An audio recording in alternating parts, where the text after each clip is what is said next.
2020년 대한민국을 넘어 전 세계를 공포에 빠뜨린 주범 코로나19. 코로나19로 인해 우리는 많은 변화들을 겪었는데요. 일상에만 변화가 생긴 것이 아니었습니다. 이 단어들의 공통점이 뭔지 아시나요? 바로 코로나19 이후 새로 탄생한 단어들이죠. 코로나19로 인해 일상의 변화뿐 아니라 다양한 신조어들이 생겼는데요. 이번에 집중해서 볼 신조어는 식집사입니다. 식집사는 식물과 집사의 합성어로서 식물을 기르며 기쁨을 찾는 사람들을 의미하는 신조어인데요. 코로나19 이후 가정에서 식물을 가꾸는 사람들이 늘면서 단순히 취미가 아닌 하나의 문화로 자리 잡았습니다. 이렇듯 많은 사람들의 관심으로 인해 반려식물 시장도 점차 증가하고 있었는데요. 농림축산식품부가 최근 발표한 2021년 화훼재배 현황을 살펴보면 화훼재 배면적은 전해보다 약 2% 감소했지만 분화류 판매량은 1억 3,900만 분으로 2020년보다 약 3.7%가 증가한 수치를 보였죠. 굉장히 많아졌습니다. 기존에 키우던 사람들은 좀 의아할 정도로 비닐하우스에 가서 줄 서서 산다든지 그런 현상까지 있었습니다.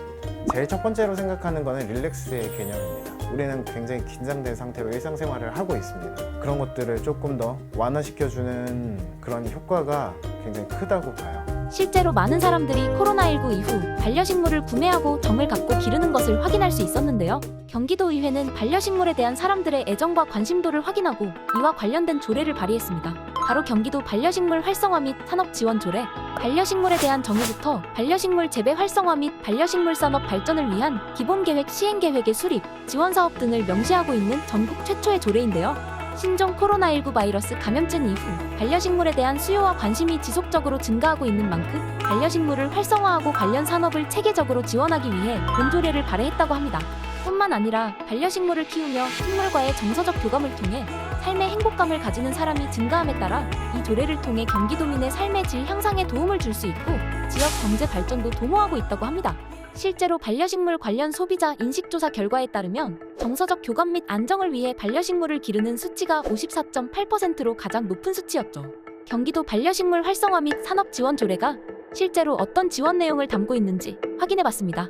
많은 도민들이 지금보다 더 수월하게 반려식물을 접할 수 있도록 판로를 개척하고 반려식물 소비 촉진을 위한 다양한 교육과 체험 진행, 전문 지식이 없는 일반인들도 반려식물을 안전하고 오래 기를 수 있도록 식물에 큰 영향을 끼치는 병해충 관리법 등의 정보를 제공, 반려식물 산업 사업자들을 위한 경영 컨설팅 진행, 다양한 지원 내용 중 반려식물에 위해를 가하는 병해충에 관한 정보를 얻고 올바른 관리법을 배울 수 있는 곳을 직접 찾아가 봤습니다.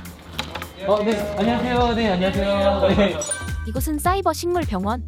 인터넷을 통해 농업인 그리고 도민들이 직접 식물병해충 진단 의뢰를 맡길 수 있는 곳입니다. 해당 분야에 특화된 전문가들이 식물에 발생하는 피해 원인에 대한 정확한 진단과 효율적인 관리 방법을 안내하고 있다고 하는데요. 어떤 방식으로 식물을 진단하고 치료하는지 확인해봤습니다. 팀장님 혹시 지금 뭘 보고 계신 거예요? 네, 저희 사이버 식물병원은 도민분들이 식물을 키우다가 어려움이 있을 때 이렇게 직접 진단 의뢰를 하시면서 저희한테 문의를 하십니다. 그러면 저희가 이 내용을 확인을 해서 직접 답을 달아드리고 있습니다. 오늘 들어온 내용은 실내에서 올리브를 키우시다가 올리브 나무가 말라서 지금 어떻게 하면 살릴 수 있는지 문의가 들어왔습니다. 여기에 대한 원인을 진단을 해드리기는 과습에 의한 올리브 나무가 피해를 받았고 화분에 흙이 말랐을 때 그때 물을 주는 방식으로 아마 답변을 달아드릴 것 같습니다. 사이버 식물병원은 지난해 약 75만 명이 방문했으며 507건의 온라인 상담과 149건의 오프라인 진단이 실시되었다고 하는데요.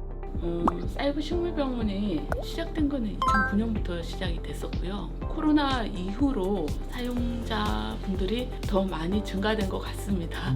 거의 하루에 2,000건 이상의 방문 건수를 보이고 있습니다. 하루에요? 예. 저희 경기도뿐만 아니라 전국에서 모든 분들이 다 무료로 이용하실 수 있습니다.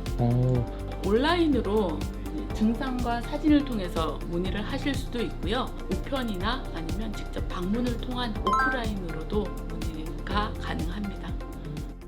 반려식물을 키우는 분들에게 실질적으로 큰 도움이 되는 사이버 식물병원을 만나봤는데요. 그렇다면 자신에게 맞는 반려식물은 무엇일지, 식물병원에 가지 않도록 올바르게 관리하는 방법은 무엇일지 알아봤습니다. 이 식물을 키우는 경우에는 자신의 라이프 스타일, 생활 습관에 그런 부분을 고려해서 키우시는 게 좋습니다. 생활 습관 안에 스며드는 게 중요해요. 이게 일이 되면 안 되고 또 어떤 활력이 되는 게 가장 좋습니다. 그 정도까지만 하시는 게 제일 좀 건강한 가드닝 방법이라고 생각합니다. 이 노하우라고 하면은 기쁘게 합니다. 식물이 좋아서 물을 6시간씩 줄 때도 있어요. 근데 그래도 항상 식물이 건강히 큰 걸 보고 손님들이 이런 식물들을 만날 걸 생각하면은 저도 굉장히 좋습니다. 지금 보시면은 이렇게 하트 모양,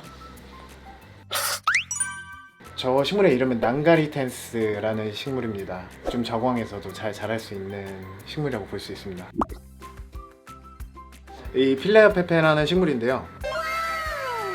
또 다른 페페도 보여드릴게요. 네.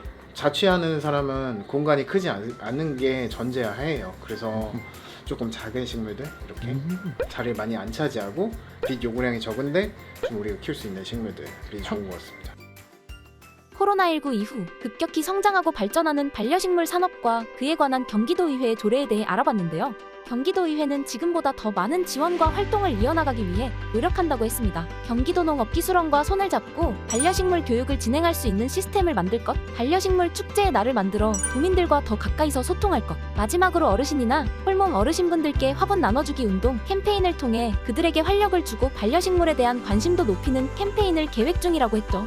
이렇듯 경기도의회의 다양한 계획과 노력을 통해 반려식물에 대한 제도와 지원이 증가하고 반려식물 산업이 지금처럼 성장한다면 코로나19 이후 여전히 휴유증을 겪고 있는 분들과 삶이 외롭고 지치는 분들에게도 반려식물이 또 다른 위로와 해결책이 될 수 있지 않을까 기대가 됩니다.